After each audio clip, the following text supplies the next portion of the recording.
ನಮ್ ರೇಡಿಯೋ ಕನ್ನಡದ ಮೊಟ್ಟ ಮೊದಲ ಹಾಗೂ ಏಕೈಕ ಅಂತಾರಾಷ್ಟ್ರೀಯ digital radio station.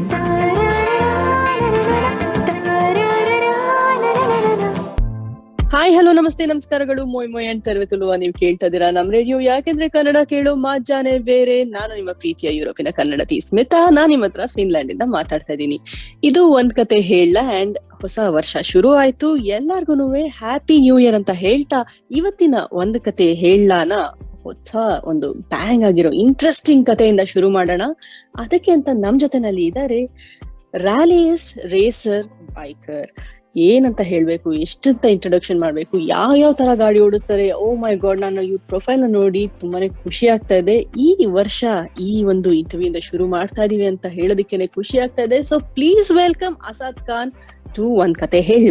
Hello, thank you.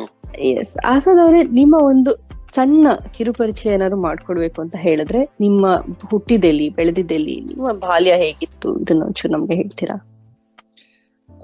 ನನ್ನ ಹೆಸರು ಅಸದ್ ಖಾನ್. ನಾನು ಹುಟ್ಟು ಬೆಳೆದಿದ್ದೆಲ್ಲ ಚಿಕ್ಕಮಂಗ್ಳೂರ್. ಅಲ್ಲಿ ಚಿಕ್ಕಮಂಗ್ಳೂರ್ ಕರ್ನಾಟಕದ ಒಂದು ಸ್ಮಾಲ್ ಟೌನ್. ಅಲ್ಲಿಂದ ಆಕ್ಚುಲಿ ಕಾಫಿ ತುಂಬಾ ಫೇಮಸ್ ನಮ್ ಕಡೆ ಚಿಕ್ಕಮಂಗ್ಳೂರ್. ಸೊ ನಾನು ಹುಟ್ಟು ಬೆಳೆದಿದ್ದೆಲ್ಲ ಚಿಕ್ಕಮಂಗ್ಳೂರಲ್ಲಿ. ಸೊ ನನ್ ಸ್ಕೂಲಿಂಗ್ ಆಗ್ಲಿ ನಂದು ಎಲ್ಲ ಫುಲ್ ಅಲ್ಲೇ ಚಿಕ್ಕಮಂಗ್ಳೂರಲ್ಲೇ ಮಾಡಿದ್ದು ನಾನು. So then we move to Bangalore for my higher studies. So ನಾವು ಬೇಸಿಕ್ಲಿ ಕಾಫಿ ಪ್ಲಾಂಟರ್ಸ್ ಫ್ಯಾಮಿಲಿಯಿಂದ ಬಿಲಾಂಗ್ ಮಾಡ್ತೀನಿ ನಾನು. Okay, nice nice. ನಿಮ್ಗೆ ಒಂದು ವಿಷಯ ಹೇಳ್ಬೇಕು ಅಂತ, ನೀವು ಕಾಫಿ ಪ್ಲಾಂಟರ್ಸ್ ಫ್ಯಾಮಿಲಿಯಿಂದ ಅಂತ ಹೇಳಿದ್ರಿ, ಕಾಫಿ ವಿಷಯ ಹೇಳಿದ್ರಿ. ನಾನ್ ಫಿನ್ಲ್ಯಾಂಡ್ ಅಲ್ಲಿ ಇದ್ದೀನಿ. ಫಿನ್ಲ್ಯಾಂಡ್ ಅಲ್ಲಿ ವರ್ಲ್ಡ್ಸ್ ಹೈಯೆಸ್ಟ್ ಕಾಫಿ ಕನ್ಸಂಪ್ಷನ್ ಇರೋದು ಫಿನ್ಲ್ಯಾಂಡ್ ಅಲ್ಲಿ, ವರ್ಲ್ಡ್ ಇದು. Oh super. So apart from this, I think ನೀವು ನನಗೆ ಕಾಫಿ ಪ್ರಮೋಟ್ ಮಾಡೋದ್ರಲ್ಲೂ ಹೆಲ್ಪ್ ಮಾಡಬಹುದು ಅನ್ಕೊಂತೀನಿ. Of course. ಯಾಕಂದ್ರೆ ಈ ದೇಶ ಆಕ್ಚುಲಿ ತುಂಬಾ ಚಿಕ್ಕದು, ಪ್ಲಸ್ ತುಂಬಾ ಕಡಿಮೆ ಜನ ಇದ್ದಾರೆ. ಅದ್ರಲ್ಲೂ ವರ್ಲ್ಡ್ ಅಲ್ಲೇನೆ ಎಲ್ಲರಿಗಿಂತ ಜಾಸ್ತಿ ಕಾಫಿ ಕುಡಿಯೋದು ಅಂತಂದ್ರೆ ಫಿನ್ನಿಶ್ ಪೀಪಲ್ ಅಂತ ಹೇಳ್ತಾರೆ. Most yes. ಇದು ಬಿಟ್ಟು ನಿಮ್ಮ ಬೆಳೆದಿದ್ದೆಲ್ಲ ಚಿಕ್ಕಮಗಳೂರಲ್ಲೇನಾ? ಯಾವ ರೀಜನ್ಸ್ ಅಲ್ಲಿ ನೀವು ಕರ್ನಾಟಕದಲ್ಲಿ ಎಲ್ಲೆಲ್ಲಿ ಓಡಾಡಿದೀರಾ, ಎಲ್ಲೆಲ್ಲಿ ಬೆಳೆದಿದ್ದೀರಾ? ನಾನು ಆಕ್ಚುಲಿ ಬೆಳೆದಿದ್ದು ಪ್ರಾಪರ್ ಚಿಕ್ಕಮಂಗ್ಳೂರಲ್ಲೇ ಅನ್ಕೊಂತೀನಿ. ಬಿಕಾಸ್ ಟ್ರಾವೆಲ್ ಬಗ್ಗೆ ಕೇಳಿದ್ರೆ ನಾನು ಆಲ್ಮೋಸ್ಟ್ ಹೋಲ್ ಕಂಟ್ರಿ ಟ್ರಾವೆಲ್ ಮಾಡ್ತಾನೆ ಇರ್ತೀನಿ because of my profession. So Karnataka ಆಗ್ಲಿ, whole India been to almost all the parts. But ನನ್ನ ಒಂದು ಅಟ್ಯಾಚ್ಮೆಂಟ್, ನನ್ನ ಹುಟ್ಟು ಬೆಳೆದಿದ್ದ ನನ್ನ ಮೆಮರೀಸ್, ನನ್ನ childhood memories is all link with Chikmagalur. ತುಂಬಾನೇ ಒಂದು ಬ್ಯೂಟಿಫುಲ್ ಜಾಗ ಚಿಕ್ಕಮಂಗ್ಳೂರ್ ಅಂತಾನೆ ಹೇಳ್ಬೇಕು. ಐ ಥಿಂಕ್ ಈಗ ಸಾಕಷ್ಟು ಸಿನಿಮಾಗಳನ್ನು ಚಿಕ್ಕಮಂಗ್ಳೂರಲ್ಲೇ ಶೂಟಿಂಗ್ ಮಾಡ್ತಾ ಇದಾರೆ. ಅಷ್ಟು ಚೆನ್ನಾಗಿದೆ ಆ ಜಾಗ ಅಂತಾನೆ ಹೇಳುವುದಲ್ಲ? ಹೌದು, ಈಗ ತುಂಬಾ ಅಂತ ಹೇಳಿದ್ರೆ ತುಂಬಾನೇ ಟೂರಿಸ್ಟ್ ಅಟ್ರಾಕ್ಟಿವ್ ಪ್ಲೇಸ್ ಆಗಿದೆ ಈಗ. ಸೊ ಅದ್ರದ್ದೊಂದು ಬೇರೆನೆ ಒಂದು ಏನೋ ಒಂಥರ ಬ್ಯೂಟಿ ಅಂತ ಹೇಳ್ಬಹುದು. It's very calm, cool and ಈಗ ಸ್ವಲ್ಪ ಹೌದು ಟೂರಿಸ್ಟ್ ಜಾಸ್ತಿ ಬರ್ತಾ ಇದಾರೆ and there are lot of restrictions coming up. ತುಂಬಾ ವೈಲ್ಡ್ ಲೈಫ್ ಇದೆ ಈಗ.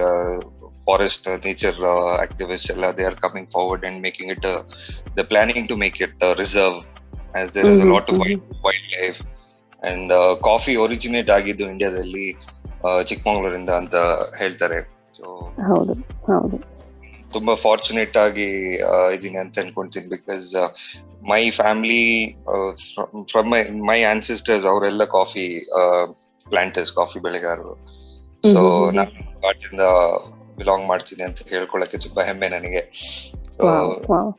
ಆಕ್ಚುಲಿ ತುಂಬಾನೇ ಚೆನ್ನಾಗಿ ಬಂದಿದೆ. ಅಂದ್ರೆ ನೀವು ಹೇಳ್ತಾ ಇದೀರಾ, ಇವಾಗ ಕಾಫಿ ಬಗ್ಗೆ ಒಂದು ಮಾತು ಶುರು ಆಗಿದ ತಕ್ಷಣ ನೋಡಿ ಹೆಂಗೆ ಎಲ್ಲಾರ್ಗು ಎನರ್ಜಿ ಹಂಗೆ ಜಾಸ್ತಿ ಆಗ್ತದೆ. ನನ್ಗೂ ಫುಲ್ ಎನರ್ಜಿ ಹಂಗೆ ಕಾಫಿ ಹೆಸರು ಕೇಳನೆ ಶುರು ಆಗೋಗ್ಬಿಡ್ತು. That's true. So Asad Khan ಅವರೇ, ನಿಮ್ಗೆ ಇವಾಗ ನಾ ಹೇಳ್ದೆ, ನಮ್ಗೆಲ್ಲರಿಗೂ ತುಂಬಾ ಫ್ಯಾಸಿನೇಟಿಂಗ್, ಒಂಥರ ನೋಡೋದಕ್ಕೆ ತುಂಬಾ ಖುಷಿ ಆಗ್ತಾ ಇತ್ತು, ಟ್ರೈ ಮಾಡ್ಬೇಕು ಅಂತಾನು ಅನಿಸ್ತಾ ಇತ್ತು. ಮೇ ಬಿ ಸೈಕಲ್ ಗೀಕಲಲ್ಲಿ ವೀಲ್ ಎಲ್ಲ ಟ್ರೈ ಮಾಡ್ಕೊಂಡು ಎಲ್ಲ ಮಾಡ್ತಾ ಇದ್ವಿ ಚಿಕ್ಕ ವಯಸ್ಸಲ್ಲಿ. ಸೊ ನಿಮಗೆ ಈ ಒಂದು ಇಂಟ್ರೆಸ್ಟ್ ಹೇಗೆ ಬಂದಿತ್ತು? ನಂದು ಚಿಕ್ಕ ವಯಸ್ಸಿಂದಾನೇ ತುಂಬಾ ಒಂದ್ ಸ್ವಲ್ಪ ಅಡ್ವೆಂಚರ್, ಔಟ್ಡೋರ್ ಆಕ್ಟಿವಿಟೀಸ್. ನಾನು ಒಂದು ಚಿಕ್ಕಮಂಗ್ಳೂರ್ ಕಾಫಿ ಎಸ್ಟೇಟ್ ಓನರ್ಸ್ ಮಗ ಅಂತ ಹೇಳಿದ್ರೆ ನಮ್ದು ಔಟ್ಡೋರ್ ಆಕ್ಟಿವಿಟಿ ತುಂಬಾ ಜಾಸ್ತಿ ಇರ್ತಾ ಇತ್ತು. So we use to travel lot. ಎಸ್ಟೇಟಿಗೆಲ್ಲ ಹೋಗ್ಬೇಕಂದ್ರೆ ಅಲ್ಲಿ ಎಸ್ಟೇಟ್ ಅಲ್ಲಿ basically it's morely off road. So ಅಲ್ಲೆಲ್ಲ ರೋಡ್ ಎಲ್ಲ ಇಲ್ಲಿ ನಾರ್ಮಲ್ ರೋಡ್ಸ್ ತರ ಇರೋದಿಲ್ಲ. So it's mostly off road. So ಅದ್ರಲ್ಲಿ ಏನೋ ಮುಂಚೆಯಿಂದಾನು ಗಾಡಿ ಓಡಿಸೋದು, ಅದ್ರಲ್ಲಿ ಗಾಡಿ ನಮ್ದು ಡೈಲಿ ಅಪ್ ಅಂಡ್ ಡೌನ್ ಇದ್ದೇ ಇರುತ್ತೆ STD ಗೆ. Which is about 30 kilometres my place. So ತುಂಬಾನೇ ಔಟ್ಡೋರ್ ಆಕ್ಟಿವಿಟೀಸ್ ಇತ್ತು. And besides the most important thing, ನನ್ನ ಫಾದರ್ ಒಬ್ರು ರೇಸರ್ ಆಕ್ಚುಲಿ. ಸೊ ಅವ್ರನ್ನ ನೋಡಕ್ ಹೋಗ್ತಾ ಇದ್ದೆ, ಅವ್ರ ರೇಸಸ್ಗೆ ಅವ್ರು ಬೇಸಿಕ್ಲಿ ರ್ಯಾಲಿ ಎಲ್ಲ ಮಾಡ್ತಾ ಇದ್ದಾಗ ನಾನು ನೋಡಕ್ ಹೋಗ್ತಾ ಇದ್ದೆ. I was very Young. So ಅವಾಗ ತುಂಬಾನೇ ನನಗೆ ಕ್ರೇಜ್ ಇತ್ತು ಮುಂಚೆಯಿಂದಾನು. ಅವ್ರ ಸರ್ವಿಸ್ ಟೀಮ್ ಇಂದ ಅಲ್ಲಿ ಪಾರ್ಟ್ ಆಗಿ ಹೋಗ್ತಾ ಇದ್ದೆ ನಾನು. ಬಟ್ ತುಂಬಾನೇ ಸ್ಟ್ರಗಲ್ ಮಾಡ್ಬೇಕಾಗಿತ್ತು ಸ್ಟಾರ್ಟಿಂಗ್, ಕರ್ಕೊಂಡ್ ಹೋಗಿ ಅಂತ ಹೇಳೋದಿಕ್ಕೂ. ಬಿಕಾಸ್ ತುಂಬಾ ಟ್ರಾವೆಲಿಂಗ್ ಇರ್ತಾ ಇತ್ತು. ನಾನ್ ಚಿಕ್ಕವನ ಆಗಿದ್ರಿಂದ ಅವ್ರಿಗೊಂದು ತೊಂದರೆ ಅಂತ ಆಗ್ಬಾರ್ದು ಅಂತ ಹೇಳ್ಬಿಟ್ಟು, ಅಂದ್ರೆ ಬಿಟ್ಟು ಹೋಗ್ತಾ ಇದ್ರು ನನಗೆ ತುಂಬಾನೇ ಸತಿ. ಬಟ್ ತುಂಬಾ ಫೋರ್ಸ್ ಮಾಡಿ ನಾನು ಹೋಗ್ತಾ ಇದ್ದೆ ಅವ್ರ ಒಟ್ಟಿಗೆ. So that's where it all started ಅನ್ಕೊಂತೀನಿ ನನಗೆ. ನೈಸ್. ಸೊ ನೀವು ಮೊದಲನೇ ಸತಿ ಈ ಒಂದು ರೇಸಿಂಗ್ ನಲ್ಲಿ ಯಾವಾಗ ಪಾರ್ಟಿಸಿಪೇಟ್ ಮಾಡಿದ್ದು? ನಿಮ್ಗೆ ಎಷ್ಟು ವಯಸ್ಸಿದ್ದಿರ್ಬೋದು ಆಗ? ನಾನ್ ರೇಸಿಂಗ್ ಸ್ಟಾರ್ಟ್ ಮಾಡಿದಾಗ ಆಕ್ಚುಲಿ ತುಂಬಾನೇ ಹೆಂಗಿದ್ದೆ. I was 16 years old when I first participated in my race, which was in Chikmagalur. Actually is famous for 2 things ಅಂತ ಹೇಳ್ತಾರೆ ನಮ್ಮಲ್ಲಿ. ಒಂದು coffee, second fast machines, fast cars and fast bikes ಅಂತ ಹೇಳಿ. Because ಎರಡು ತುಂಬಾ ಕ್ರೇಜ್ ಇದೆ ಚಿಕ್ಕಮಂಗ್ಳೂರಲ್ಲಿ. ಬಿಕಾಸ್ ಇಲ್ಲಿ ರೀಜನ್ ಮೌಂಟೇನ್ ಏರಿಯಾ. ಸೊ ಎಲ್ಲರಿಗೂ ಒಂದು ಗಾಡಿ ಓಡಿಸೋದಂತ ಹೇಳಿದ್ರೆ ಒಂದು ಚಾಲೆಂಜ್ ಅಲ್ಲಿ. ಸೊ ಮೋಸ್ಟ್ ಆಫ್ ಎಲ್ಲರೂ ಒಂಥರ ಫೆಮಿಲಿಯರ್ ಆಗಿರ್ತಾರೆ ಇಂಥ ರೋಡ್ಸ್ಗೆ. ನಾರ್ಮಲ್ ಪೀಪಲ್ ಸ್ವಲ್ಪ ನೋಡಿದ್ರು ಭಯ ಅನ್ಕೊಂತಾರೆ. ಅಲ್ಲಿ ನಮ್ಮಲ್ಲೆಲ್ಲ ಜನ ತುಂಬಿಕೊಂಡು ಗಾಡಿಯಲ್ಲೆಲ್ಲ ಆರಾಮಾಗಿ ಡ್ರೈವ್ ಮಾಡ್ತಾ ಇರ್ತಾರೆ ಡೈಲಿ. ಸೊ ಅಂತ ಆ ಪ್ಲೇಸ್ ಇಂದ ಬಿಲಾಂಗ್ ಆಗ್ತೀನಿ. ಇದು ತುಂಬಾ ರೇಸಿಂಗ್ ಎಲ್ಲ ಆಗ್ತಾ ಇತ್ತು. ತುಂಬಾ ರೇಸ್ ಆರ್ಗನೈಸ್ ಆಗುತ್ತೆ ಚಿಕ್ಕಮಂಗ್ಳೂರಲ್ಲಿ.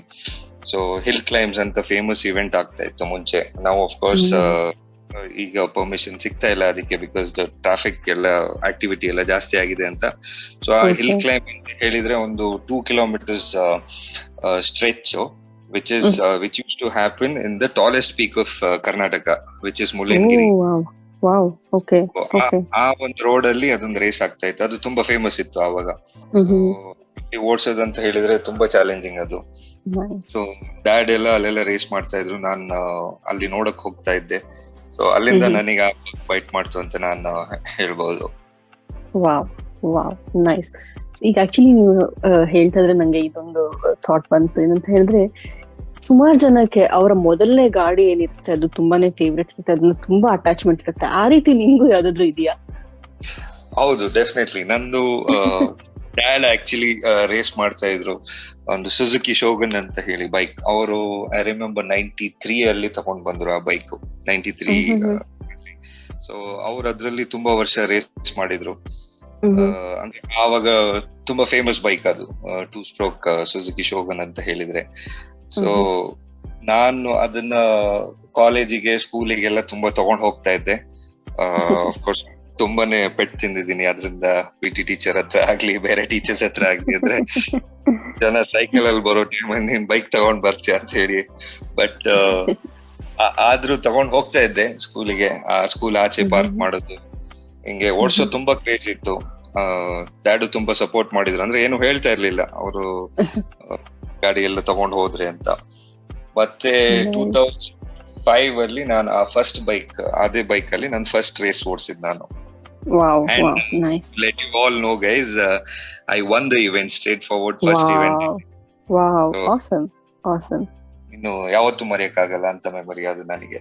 ಇಮೇಲ್ ID, ನನ್ನ ಮೋಸ್ಟ್ ಆಫ್ ಮೈ ಪಾಸ್ವರ್ಡ್ಸ್ ಎಲ್ಲ ಆ ಬೈಕ್ ನಂಬರ್ ಮೇಲೆನೆ ಇಟ್ಟಿದ್ದೀನಿ. ಸೊ ಅದೊಂದು ನನ್ನ ಫಸ್ಟ್ ಬೈಕಿಗೆ ಭಾರಿ ಒಂದು ಅಟ್ಯಾಚ್ಮೆಂಟ್ ಇದೆ ನನಗೆ. ಇವಾಗ ನೀವು ರೇಡಿಯೋನಲ್ಲಿ ಹೇಳ್ಬಿಟ್ರಿ, ಇವಾಗ ನಿಮ್ಮ ಅಕೌಂಟ್ ನ ಯಾರ್ಯಾರು ಹ್ಯಾಕ್ ಮಾಡಕ್ ಟ್ರೈ ಮಾಡ್ತಾರೆ ನನಗೆ ಗೊತ್ತಿಲ್ಲ. ಓಕೆ. ಸೊ ಅಸಾದ್ ಅವ್ರೆ, ಈಗ ನೀವು ಹೇಳಿದ್ರಿ ನಿಮ್ಮ ಫೇವ್ರೆಟ್ ಬೈಕ್ ಒಂದಿತ್ತು, ಅದನ್ನ ಸ್ಕೂಲ್ಗೆಲ್ಲ ತಗೊಂಡ್ ಹೋಗ್ತಾ ಇದ್ರಿ, ನೀವು 16ನೇ ವರ್ಷದಲ್ಲೇ ಸ್ಟಾರ್ಟ್ ಮಾಡಿದ್ರಿ ಅಂತ ಎಲ್ಲ. ಬಟ್ ಈಗ 18 yearsಗೆ ಲೈಸೆನ್ಸ್ ಕೊಡ್ತಾರೆ. ಸೊ ನೀವ್ ಆ ಒಂದು ಇಶ್ಯೂನ ಹೇಗೆ ಓವರ್ಕಮ್ ಮಾಡ್ಕೊಂಡ್ರಿ? ಡೆಫಿನೆಟ್ಲಿ ಅದೊಂದು ದೊಡ್ಡ ಚಾಲೆಂಜ್ ಇತ್ತು ನನಗೆ ಎಂಟರ್ ಆಗ್ಬೇಕಾದ್ರೆ. ಬಿಕಾಸ್ 16 years ಅಲ್ಲಿ, ಲೈಕ್ ನೀವು ಹೇಳ್ದಂಗೆ 18 years ತನಕ ಇಲ್ಲಿ ಡ್ರೈವಿಂಗ್ ಲೈಸೆನ್ಸ್ ಸಿಗೋದಿಲ್ಲ. ಅಂಡ್ ನಾವು that is one of the reasons why we Indians lack on the world championship level ಅಂತ ಹೇಳ್ಕೊಂತೀನಿ. ಬಿಕಾಸ್ ಆಬ್ವಿಯಸ್ಲಿ ಈಗ ಓವರ್ಕಮ್ ಆಗ್ತಾ ಇದೆ ಆ ಇಶ್ಯೂಸ್. ಬಿಕಾಸ್ ಈಗ we have something called as the governing body which is called FMSCI ಅಂತ ಇಂಡಿಯಾದಲ್ಲಿ, which is federation motor sports clubs of India ಅಂತ. ಸೊ ಇದೊಂದು it is the governing body for all the motor sports in India. So generally ಇವ್ರು ಒಂದು special licence issue ಮಾಡ್ತಾರೆ ನಮಗೆ, racing licence ಅಂತ ಹೇಳ್ಬಿಟ್ಟು. ಸೊ ಅದು ಈಗ ಆಕ್ಚುಲಿ 10-12 years ಇಂದಾನೆ ಸ್ಟಾರ್ಟ್ ಮಾಡ್ತಾ ಇದ್ದಾರೆ. Obviously for we have something called as closed format racing ಅಂತ. ಸೊ ಇದರಲ್ಲಿ ಯಾವುದೇ ತರ ಪಬ್ಲಿಕ್ ರೋಡ್ಸ್ ಅಲ್ಲಿ ನಾವು ರೇಸ್ ಮಾಡೋದಿಲ್ಲ. ಸೊ ಅಲ್ಲಿಂದ ಒಂದು ಲೈಸೆನ್ಸ್ ಇಶ್ಯೂ ಮಾಡ್ತಾರೆ. ಬಟ್ ಬ್ಯಾಕ್ ದೆನ್ 2005 ಅಲ್ಲಿ ನನಗೆ ಈ ಲೈಸೆನ್ಸ್ ತಗೊಳಕ್ಕೆ ತುಂಬಾನೇ ಒಂದ್ ಸ್ವಲ್ಪ ಆಬ್ಸ್ಟಿಕಲ್ಸ್ ಬಂತು ಅಂತ ಹೇಳ್ಬೋದು. ಬಿಕಾಸ್ ನಾನ್ ಇದ್ರ ಜೊತೆ ಒಂದು ಇಂಡೆಮ್ನಿಟಿ ಸೈನ್ ಮಾಡ್ಬೇಕಾಗಿತ್ತು. ಪ್ಲಸ್ ನನ್ನ ಫಾದರ್ ಕಡೆಯಿಂದ ನನ್ನ ಗಾರ್ಡಿಯನ್, ನನ್ನ ಪೇರೆಂಟ್, ಅವರು he had to sign a lot of documents, like ಏನೇ ಆದ್ರೂ ನಾವು ಜವಾಬ್ದಾರು ಅಂತ ಹೇಳ್ಬಿಟ್ಟು we take all the responsibility ಅಂತ. ಸೊ ಅವರಿಗೆ ಒಂದು ಮೇಲ್ ಮಾಡಿ, ಅವರಿಗೊಂದು ಲೆಟರ್ ಕಳಿಸಿ ಎಲ್ಲ ರಿಕ್ವೆಸ್ಟ್ ಮಾಡಿ ಆ ಟೈಮ್ ಅಲ್ಲಿ ನನಗೆ ಒಂದು ಸ್ಪೆಷಲ್ ಲೈಸೆನ್ಸ್ ಇಶ್ಯೂ ಮಾಡಿದ್ರು. when I was 16 years old, probably national event ನ ಅಟೆಂಡ್ ಮಾಡೋದಕ್ಕೆ ಅದನ್ನ ಲೈಸೆನ್ಸ್ ಇಶ್ಯೂ ಮಾಡಿದ್ರು ನನಗೆ. ಸೊ ಆ ಲೈಸೆನ್ಸ್ ನಾನು ಆ ರೇಸಿಗೆ ಎಂಟರ್ ಆದೆ. ಆಕ್ಚುಲಿ ಸ್ಟ್ರೇಟ್ ಫಾರ್ವರ್ಡ್ ರೇಸಿಗೆ ಎಂಟ್ರಿ ತಗೊಳಕ್ ಹೋದ್ರೆ ದೇ ಡಿನೈಡ್ ದಿ ಎಂಟ್ರಿ, ನಿನ್ನ ಇಷ್ಟು ಇದ್ರಲ್ಲಿ ರೇಸ್ ಮಾಡಕ್ ಆಗೋದಿಲ್ಲ ಅಂತ ಹೇಳಿ. So that was one challenge that I had to overcome. Nice. ಹಾಗೆ ನೀವು ಇವಾಗ ಇಷ್ಟು ವರ್ಷ ನೀವು ರೇಸ್ ಮಾಡಿದೀರಾ, ಅಂಡ್ ಒಂಥರ ಬೇರೆ ಬೇರೆ ತರ ವೆಹಿಕಲ್ಸ್ ಅಲ್ಲಿ ರೇಸ್ ಮಾಡಿದೀರಾ, ಲೈಕ್ 4-wheeler ಮಾಡಿದೀರಾ, 2-wheeler ಮಾಡಿದೀರಾ. ನಿಮಗೆ ಇಷ್ಟು ಒಂದು ವರ್ಷದ ಸಕ್ಸಸ್ ಆಗ್ಲಿ, ಎಕ್ಸ್ಪೀರಿಯನ್ಸ್ ಅಲ್ಲಾಗ್ಲಿ, ಯಾವ್ದಾದ್ರು ಒಂದು ಇನ್ಸಿಡೆಂಟ್ ತುಂಬಾ ಮರೆಯಕ್ಕೆ ಆಗದಿರೋಂತ ಒಂದು ಇನ್ಸಿಡೆಂಟ್ ಯಾವ್ದಾದ್ರು ಇದೆಯಾ? ಆದ್ರೆ ತುಂಬಾ ಇನ್ಸಿಡೆಂಟ್ಸ್ ಇದೆ, ತುಂಬಾನೇ. The journey was long. 2005 ಇಂದ ಇವತ್ತು 2021 ವರೆಗೂ ರೇಸಿಂಗ್ ಮಾಡಿ ಇನ್ನೂ ಸರ್ವೈವ್ ಮಾಡ್ತಾ ಇದ್ದೀನಿ ಅಂತ ಹೇಳಿದಕ್ಕೆ ತುಂಬಾನೇ ಚಾಲೆಂಜಸ್ ಇದೆ. ತುಂಬಾ ಜನ ಮಾಡ್ತಾರೆ 1-2 ವರ್ಷ 3 ವರ್ಷ ಮತ್ತೆ ಬಿಟ್ಬಿಡ್ತಾರೆ. ನಾನೊಬ್ಬ I am very fortunate, thankful to God. ನಾನು ಇಷ್ಟು ವರ್ಷ ಆದ್ರೂ ನಾನು ಇನ್ನೂ ಮಾಡ್ತಾ ಇದ್ದೀನಿ ಅಂತ ಹೇಳ್ಕೊಳಕ್ಕೆ. ಬಿಕಾಸ್ ಒನ್ ಥಿಂಗ್, ನನ್ನ ಫ್ಯಾಮಿಲಿಯಿಂದ ತುಂಬಾ ಸಪೋರ್ಟ್ ಇದೆ ನನಗೆ. ಡ್ಯಾಡ್ ತುಂಬಾ ಸಪೋರ್ಟ್ ಮಾಡ್ತಾರೆ. So right from the beginning he been strong pillar for me ಅಂತ ಹೇಳ್ಬೋದು. ಬಿಕಾಸ್ ಅವ್ರ ಸಪೋರ್ಟ್ ಇಂದಾನೆ ನಾನು ಇವತ್ತು ಇಷ್ಟವರೆಗೂ ಸರ್ವೈವ್ ಮಾಡ್ತಾ ಇದ್ದೀನಿ. Because racing also is world's most expensive sport ಅಂತಾನು ಹೇಳ್ತಾರೆ. So to get sponsorships, to manage the finances, basically ತುಂಬಾನೇ ಕಷ್ಟ. So with sponsorship, without support ಮಾಡಕ್ ಆಗೋದಿಲ್ಲ. ಸೊ ಇದರಲ್ಲಿ ಅಂದ್ರೆ ಎಕ್ಸೈಟಿಂಗ್ ಜರ್ನಿ, ತುಂಬಾ ಅಪ್ಸ್ ಅಂಡ್ ಡೌನ್ಸ್ ಇತ್ತು. Injuries are a part of this game. Injuries ಅಂದ್ರೆ ಒಂದು ಸತಿ ಇಂಜೂರ್ ಆದ್ರೆ ಬೈಕ್ ಅಲ್ಲಿ minimum 3 months 6 months bed injury. So ಇದನ್ನ ಒಂದು ಕೇಳಿದ ತಕ್ಷಣ ಜನರಿಗೆ, ಫ್ಯಾಮಿಲಿಗೆ ಎಲ್ಲ ಅಂದ್ರೆ ಬೇಕಾ ಅಂತ ಅನ್ಸ್ಬಿಡುತ್ತೆ. ಸೊ ಈ ದೊಡ್ಡ ಚಾಲೆಂಜ್ ನ ಓವರ್ಕಮ್ ಮಾಡಿದೀನಿ. ನಾನು ಇಂಜೋರ್ ಆಗಿದ್ದೀನಿ. ನಂದು ನೀ ACL ರೀಕನ್ಸ್ಟ್ರಕ್ಷನ್ ಆಗಿದೆ, plus shoulders, and it's a part of the journey. So we basically can't count the number of crashes, can't count the number of injuries, but still ಇದ್ರ ಜೊತೆ ಮಾಡ್ತಾ ಇರ್ಬೇಕಂತ ಹೇಳಿದ್ರೆ ತುಂಬಾ ಮೋಟಿವೇಶನ್ ಬೇಕು ಅಂಡ್ ತುಂಬಾ ಡೆಡಿಕೇಶನ್ ಬೇಕು ಇದರಲ್ಲಿ. ಸೊ ಈ ಥ್ರೂ ಔಟ್ ಜರ್ನಿಯಲ್ಲಿ ತುಂಬಾ ಅಪ್ಸ್ ಇತ್ತು, ತುಂಬಾ ಡೌನ್ಸ್ ಇತ್ತು. ತುಂಬಾನೇ ಸಕ್ಸಸ್ ನೋಡಿದೆ ನಾನು. ನ್ಯಾಷನಲ್ ಚಾಂಪಿಯನ್ಶಿಪ್ ಗೆದ್ದೆ, ಒಂದು ನ್ಯಾಷನಲ್ ಚಾಂಪಿಯನ್ ಅಂತ. ಸೊ ನಾನ್ by the way 5-time national champion ಇವತ್ತುವರೆಗೂ. ನಂದು ರೀಸೆಂಟ್ ಚಾಂಪಿಯನ್ಶಿಪ್ ಈಗ ಜಸ್ಟ್ 2021 ರ್ಯಾಪ್ ಅಪ್ ಆಗಿದ್ದು. Journey is very very exciting. Never to forget incidents ಇದೆ. ಸೊ ಅದ್ರಲ್ಲಿ ಕೆಲವು ಹೇಳ್ಬೇಕಂದ್ರೆ ಡೆಫಿನೆಟ್ಲಿ ಸ್ಟಾರ್ಟ್ ಮಾಡಿದ ಒಂದು ಯಂಗ್ ಏಜ್ ಇಂದ ಇವತ್ತವರೆಗೂ ಸರ್ವೈವ್ ಮಾಡ್ತಾ ಇದ್ದೀನಿ ಅಂತ ಹೇಳ್ಬಿಟ್ಟು ಒಂದು ಪ್ರೌಡ್ ಫೀಲಿಂಗ್ ನನಗೆ. ಕಮೆಂಡಬಲ್. ದಟ್ಸ್ ಆಕ್ಚುಲಿ ತುಂಬಾನೇ ಒಂದು ಒಳ್ಳೆಯ ವಿಷಯ ಅದು. ಯಾಕೆಂದ್ರೆ ಪರ್ಸಿಸ್ಟೆನ್ಸ್ ಅಂದ್ರೆ ನೀವ್ ಹೇಳ್ದಂಗೆನೆ ತುಂಬಾ ಜನ ಶುರು ಮಾಡ್ತಾರೆ, ಬಿಟ್ಬಿಡ್ತಾರೆ, ಇದ್ ಮಾಡ್ತಾರೆ. ಅದನ್ನ ಬಿಡ್ದಿರಾ ಇಷ್ಟು ವರ್ಷಗಳು ನೀವು ನಡ್ಸ್ಕೊಂಡ್ ಬಂದಿರೋದ್ರಿಂದ I think it's really amazing. ತುಂಬಾನೇ ಖುಷಿ ಆಯ್ತು ಈ ವಿಷಯನ ಕೇಳಿ. ಆಲ್ಸೋ ಇವಾಗ ನೀವ್ ಹೇಳ್ರಿ ನ್ಯಾಷನಲ್ ಚಾಂಪಿಯನ್ಶಿಪ್ ನೀವು 5 ಬಾರಿ ಗೆದ್ದಿದ್ದೀರಾ ಅಂತ. ಸೊ ಈ ಬೇರೆ ಬೇರೆ ರೀತಿಯ ಚಾಂಪಿಯನ್ಶಿಪ್ಸ್ ಯಾವ್ದ್ಯಾವ್ದು ಅಂತ ಅದ್ರ ಬಗ್ಗೆ ಸ್ವಲ್ಪ ಹೇಳ್ತೀರಾ? ಎಸ್, ನಾನು ಬೇಸಿಕ್ಲಿ ಸ್ಟಾರ್ಟ್ ಮಾಡಿದ್ ನನ್ನ ಫಸ್ಟ್ ಇವೆಂಟೇ ರ್ಯಾಲಿ ಅಂತ. There are different forms of motor sports. Motor sport ಅಲ್ಲಿ ಬೇರೆ ಬೇರೆ ತರ ಕ್ಯಾಟಗರಿ ಇದೆ. ಅಂದ್ರೆ ಈಗ ಕೆಲವು ರ್ಯಾಲೀಸ್ ಇದೆ. ಆಬ್ವಿಯಸ್ಲಿ ಈಗ ರ್ಯಾಲಿ ಅಂತ ಹೇಳಿದ್ರೆ ಜನರಿಗೆ ಸ್ವಲ್ಪ ಫೆಮಿಲಿಯರ್ ಇದೆ, because world's toughest rally Dakar ಅಂತ ನಡೆಯುತ್ತೆ. ಸೊ ನಮ್ಮ ಇಂಡಿಯಾದಿಂದನೂ ಆಲ್ರೆಡಿ 3 ಜನ ಪಾರ್ಟಿಸಿಪೇಟ್ ಮಾಡಿದ್ದಾರೆ ಅಂಡ್ ಫಿನಿಶ್ ಮಾಡಿದ್ದಾರೆ ಆ event. So that is the ultimate goal for any rallyist. So ಅದಾದ್ಮೇಲೆ drag racing, autocross, motocross, lot of formats. So rally is one of the most exciting formats. So ಅದರಲ್ಲಿ ನಾನು ಅದನ್ನ choose ಮಾಡಿದೆ, because ನನಗೆ ಅದು more mature form of motor sport ಅನ್ಸ್ತು. ಆಮೇಲೆ ನಾನು ಅದ್ರಲ್ಲಿ ಸ್ಟಾರ್ಟ್ ಮಾಡಿದಾಗ ಬೇರೆ ಲೋಕಲ್ ರೇಸಸ್ ಎಲ್ಲ ತುಂಬಾ ಗೆದ್ದಿದ್ದೀನಿ. ಅಲ್ಲಿ ಗೆದ್ದಿ ಮತ್ತೆ ನ್ಯಾಷನಲ್ ಚಾಂಪಿಯನ್ಶಿಪ್ ನಾನು ಫಸ್ಟ್ ಎಂಟರ್ ಆಗಿದ್ದು 2010 ಅಲ್ಲಿ. ಸೊ ಈ ನ್ಯಾಷನಲ್ ಚಾಂಪಿಯನ್ಶಿಪ್ ಅಂತ ಹೇಳಿದ್ರೆ we have minimum 5-6 rounds every year.